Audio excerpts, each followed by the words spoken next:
But first, all new at 6, the lake versus the land. Parts of the North Coast are washing away, eating into valuable lakefront properties and invaluable city parks. The erosion's quite a big problem, one of the largest problems that we face here. If that goes away, then where do you walk to? Well, now officials and property owners are sounding the alarm with no real permanent solution in sight. News 5's Jordan Vandenberg joining us live now from Men Around the Lake. And Jordan, even the temporary solutions aren't cheap. Yeah, those temporary solutions are about $1,000 per linear foot. And state, local, federal officials are meeting in East Lake tonight to talk about Lake Erie erosion. But we want to take you to this spot in Mentor on the Lake.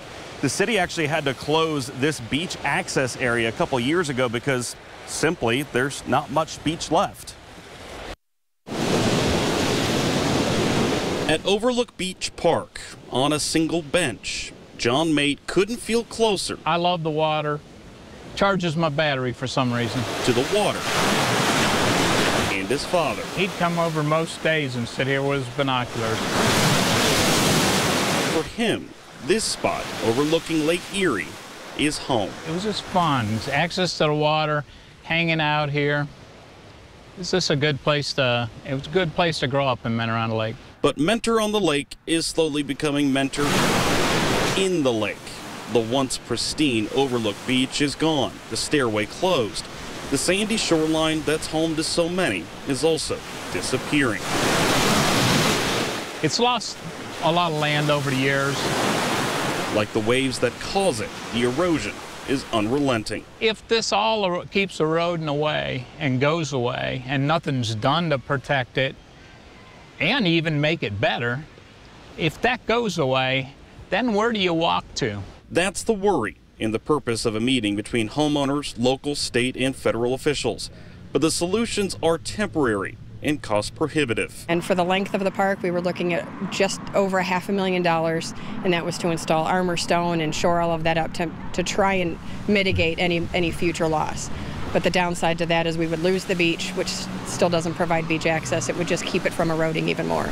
Here on this shoreside bench, Mate isn't far from the water, or his father either. It brought a lot of joy to him. And for good reason.